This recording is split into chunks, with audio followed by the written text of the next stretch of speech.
Ça va vous? Moi ça va tranquille. S'il y a bien un type d'animé qui fascine absolument tous les fans, ce sont bien sûr les animés de sport. Un genre qui mêle passion, compétition, rivalité, mais aussi parfois drame. Et s'il y a bien une chose qui nous maintient en haleine dans tous les animés de sport, ce sont bien les matchs. Vous savez, ces moments de dépassement de soi où les héros sont prêts à tout donner pour battre leur adversaire, que ce soit par fierté, par conviction ou tout simplement pour mener son équipe vers la victoire. C'est ce qui fait le cœur de la hype des animés de sport. Et aujourd'hui, on va parler des matchs les plus légendaires dans les animés, ceux qui nous ont fait passer par toutes les émotions. Cela peut être des combats, des matchs collectifs ou bien sûr des matchs individuels. Bien sûr, je ne traiterai que les matchs présents dans les animés de sport. Donc la balle aux prisonniers de Hunter x Hunter ou alors la bataille des cavaliers de MHA, ça dégage. Ils ne figureront pas dans cette vidéo, désolé l'équipe. Bref, préparez-vous à être emporté dans les 7 matchs les plus incroyables et les plus légendaires de la Japanimation. Et c'est tout de suite. Ah oui, et ce n'est que mon avis.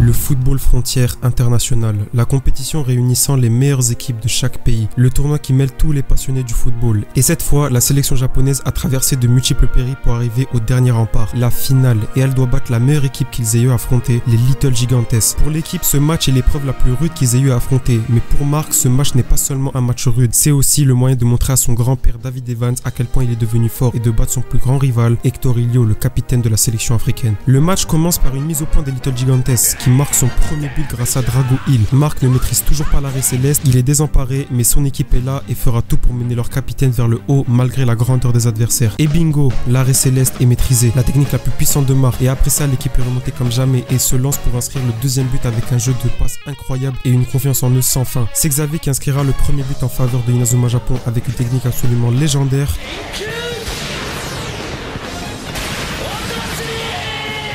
Ce moment est l'un des plus légendaires de tout Inazuma Eleven. Mais après ça, leurs adversaires ne sont pas au bout de leur réserve, ils s'améliorent encore et encore. Et malgré le deuxième but encaissé par Mark de la part de Hector Ilio avec son rayon X, Inazuma Japon riposte avec une nouvelle évolution, le Big Bang.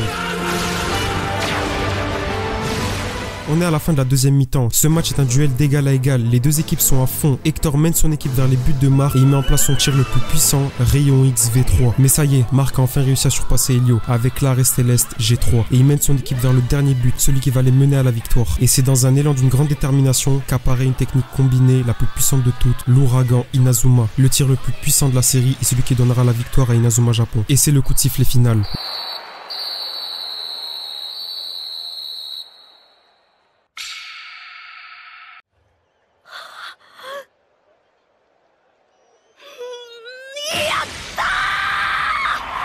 Le Japon est champion du monde, Mark a atteint son objectif après un long périple et c'est à la fin qu'on se rend compte que c'est ce dernier tir, les joueurs de cette équipe, cet entraîneur et surtout ce capitaine qui aura mené cette équipe vers le sommet du football.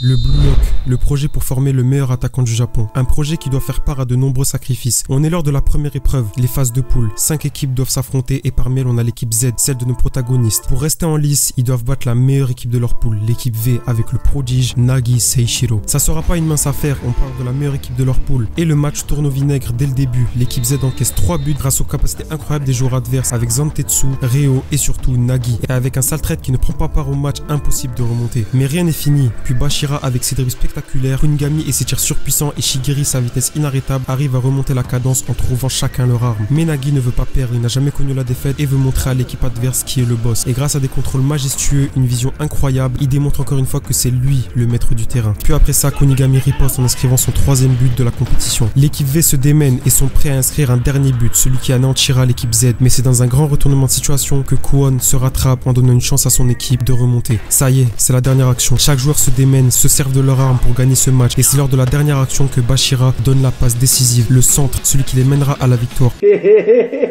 Qui d'autre pour marquer que Izagi, l'ego en personne. Il a trouvé son arme, la dernière pièce du puzzle, celui qu'il lui fallait, et c'est avec la plus belle reprise de volée qui donne la victoire à son équipe.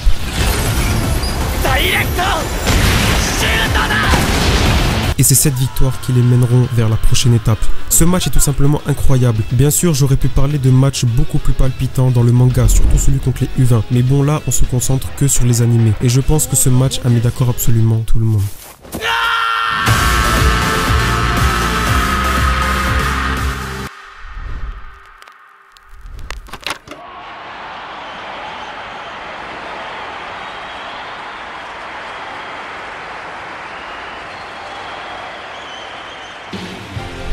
Slam Dunk. C'est le manga de sport le plus sous-coté selon moi en France. Avec un manga classé au rang de chef-d'œuvre, l'anime ne sera pas à la hauteur des attentes. Sauf pour un match, celui qui aura instauré le manga au rang des légendes des mangas de sport et qui aura instauré le manga dans le top 10 des mangas les plus vendus de tous les temps. C'est la revanche entre Shohoku et Ryonan. Ce match est la confrontation la plus attendue puisque c'est les rivaux incontestables de la série. Sakuragi est à son paroxysme et mène son équipe grâce à sa détermination. Et on a aussi Rukawa qui le soutient par son talent et les deux qui se détestaient depuis le début s'entraident comme de vrais frères d'armes. Tout ça malgré le niveau des prodiges de l'équipe adverse comme Fukuda, mais surtout Akira Sendo, celui qui leur aura fait mordre la poussière lors de leur première rencontre. Dès le début du match, les deux équipes se lancent dans une bataille acharnée. Les joueurs de Shohoku montrent leur détermination à prouver leur valeur sur le terrain. Chaque joueur de Shohoku trouve son rival et parvient à se surpasser. D'un côté, Ryonan avec sa cohésion d'équipe et ses joueurs talentueux ne se laissent pas impressionner et ripostent avec vigueur. Le match est serré, intense, avec des moments de jeu spectaculaires dignes d'un match de NBA. Les deux équipes sont déterminées et chaque panique compte énormément pour l'issue du match. Et alors que le temps s'écoule, que la tension monte, Shohoku a un point de retard. Ils puissent dans leur dernier retranchement afin de remonter la cadence et c'est dans la dernière seconde de ce match légendaire qu'après une erreur d'Akagi, le capitaine de Shohoku, l'espoir est vain, mais c'est là qu'un joueur exceptionnel arrive, celui qui devint l'espoir de son équipe, celui surnommé comme l'alter ego de Ikichi Onizuka, celui qui saute tel un avion prêt à décoller, la Slam Dunk légendaire.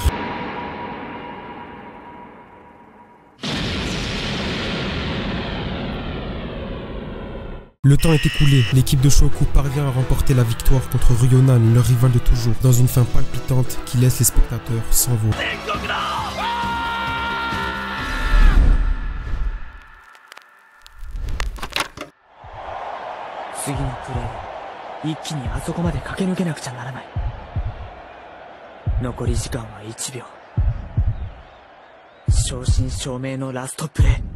High Shield 21. Ce manga est juste incroyable et malgré l'époque où c'est sorti, le manga, tout comme l'anime, a marqué une génération. Les Devil Bats ont terminé leur entraînement périlleux et sont prêts à surpasser leurs limites pour aller à la Christmas Bowl. Et pour ça, ils doivent battre des équipes beaucoup plus fortes les unes que les autres. Ils ont réussi à se qualifier pour le tournoi d'automne juste avant la Christmas Bowl. Et après avoir battu la terrifiante équipe de Shinryuji Naga, dirigée par Agon le Haggard, ils sont prêts à affronter leurs rivaux, ceux qu'ils attendent affronter depuis le tout début de l'anime, les Wild Knight Dojo. Et après de nombreuses défaites, ils sont là pour les battre. Si le match est un aussi grand chef-d'œuvre, c'est principalement grâce aux nombreuses rivalités. Tous les duels sont incroyables. On a la bataille acharnée menée par les linemen dirigés d'une main de fer par Kurita d'un côté et Otawara de l'autre, finissant par une détermination incroyable de Kurita. Les majestueux quarterbacks dirigeant avec une main de maître leur running back avec une performance incroyable de Hiruma, la légende. Yukimitsu et ses choix décisifs, Musashi et ses tirs incroyables et bien sûr le légendaire duel de receveurs entre Monta et Sakuraba. Les deux se battent avec acharnement. Monta a rencontré son idole et Sakuraba impressionne tout le monde. Et les deux se sont incroyablement surpassés.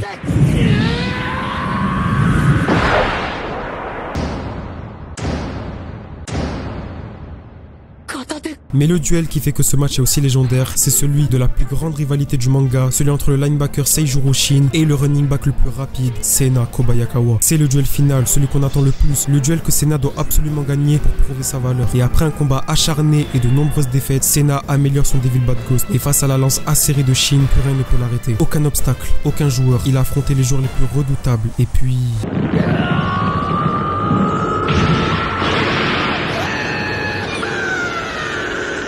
Sena gagne son duel, il surpasse Shin pour la première fois et les Devil Bats ont fini par battre leurs rivaux et c'est ce moment, cette technique, tous ces joueurs et tout leur entraînement qui font que ce match est l'un des plus légendaires et que c'est la victoire la plus savoureuse.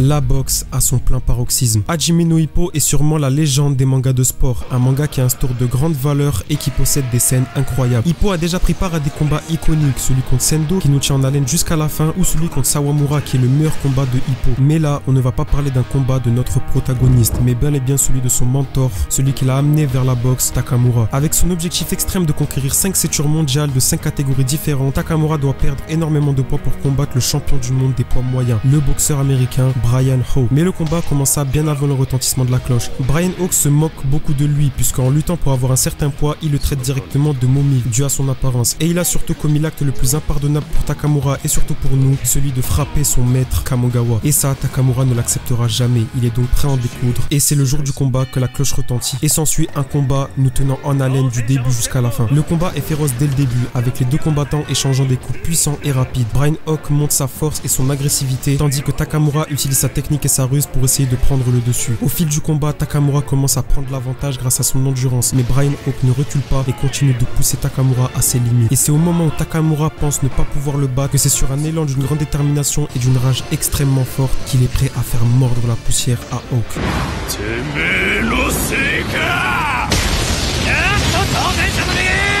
Il lui met ses jabs les plus puissants, ses uppercuts prêts à l'achever. Et quand Hawk croit trouver une faille, Takamura riposte et lui inflige ses coups remplis de rage. Et c'est quand Hawk croit esquiver le coup et avoir le dessus sur Takamura que finalement Takamura trouve une ouverture et parvient à asséner le coup magnifique.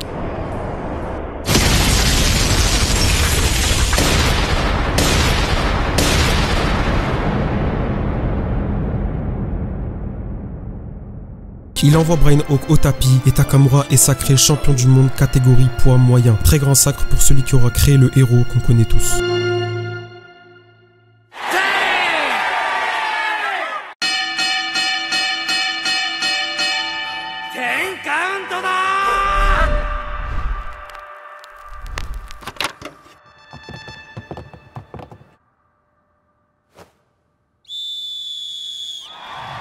Mon manga de sport préféré, celui que je considère comme étant le plus parfait de tous et celui qui m'a fait aimer son sport, le volley. Le manga regorge de beaucoup de retournements de situation et voilà un match qui a placé Haikyuu comme étant un classique du genre. Après la victoire contre Aoba Josai, l'équipe de Karasuno est en finale des qualifications pour le tournoi d'automne et elle tombera face à l'équipe la plus redoutable qu'ils auront affrontée et c'est le lycée Shiratorizawa avec son capitaine Ushijima Wakatoshi. L'équipe faisait partie des 8 meilleurs du pays, ça annonce déjà la couleur et on a surtout Ushijima qui est l'un des 3 meilleurs champions de tout le Japon. Dès le départ, nos protagonistes sont faibles face au service de Ushijima, même Nishinoya. Mais pourquoi Et malgré ça, il se donne à fond pour surpasser cette infériorité. Et voici le premier flambeau, la réception décisive de Nishinoya.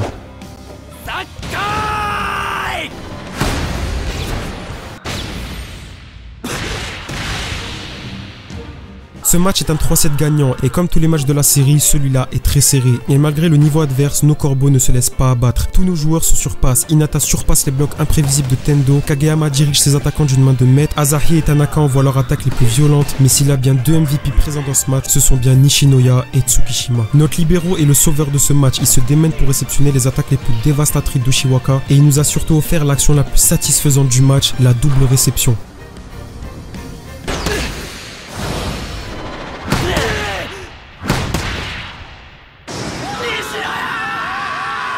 Mais parlons du central de l'équipe, Tsukishima. Il sait très bien que son niveau n'a rien à voir avec Ushijima, mais malgré ça, il a la rage de le surpasser et c'est ça qui lui permettra de nous offrir l'une des meilleures scènes du manga, le bloc décisif, celui qui a stoppé Ushijima et qui nous montre la ruse et la combativité de Tsuki.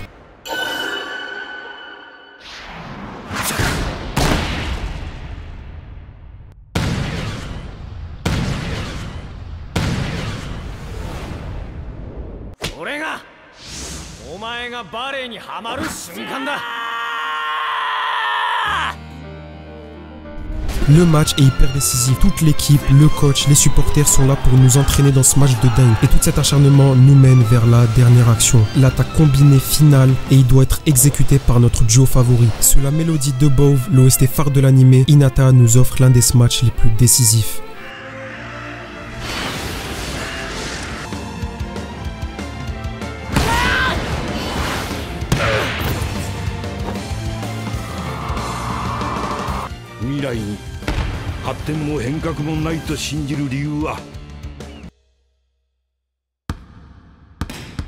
C'est fini, Karasuno a battu Shiratorizawa, Ushijima s'est fait surpasser et nos corbeaux sont prêts à prendre leur envol vers le titre du Japon.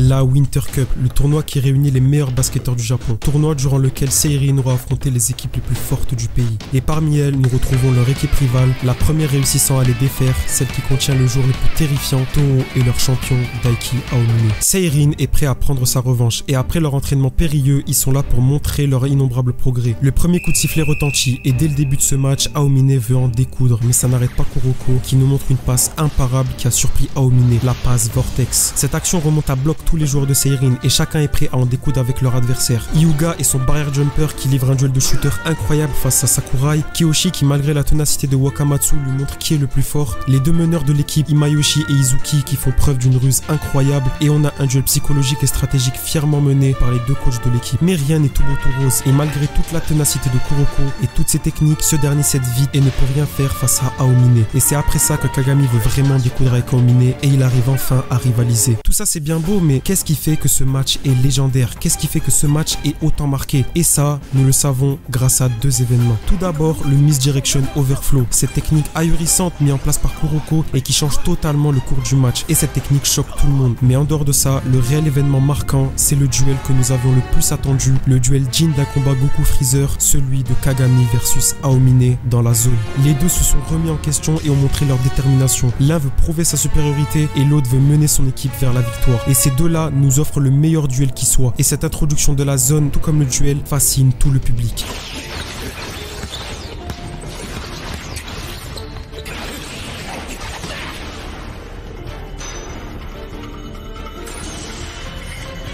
C'est beau bordel. Aomine n'a jamais été autant à fond dans un match et ça choque Kuroko. Puis le match est tourmenté, le duel est de plus en plus entraînant et après toutes les difficultés, Kagami arrive à surpasser Aomine. Je vais gagner! Et lors de la dernière action, Kuroko a enfin choisi son champion, le joueur en qui il fait pleinement confiance. Et c'est Kagami! Il ne reste plus que quelques secondes et après toute la hargne de nos deux champions, Kagami réussit enfin à gagner son duel. Il marque le point décisif, celui qui fait gagner son équipe et qui les maintient en lice. Seirin est qualifié et on a eu droit à l'un des matchs qui nous tient le plus en haleine. Et malgré tous ces événements, l'ancien duo phare de la génération Miracle s'offre leur dernier check pour combler la fissure qu'il y a eu dans leur amitié. Et c'est ce plan qui sublime ce match légendaire.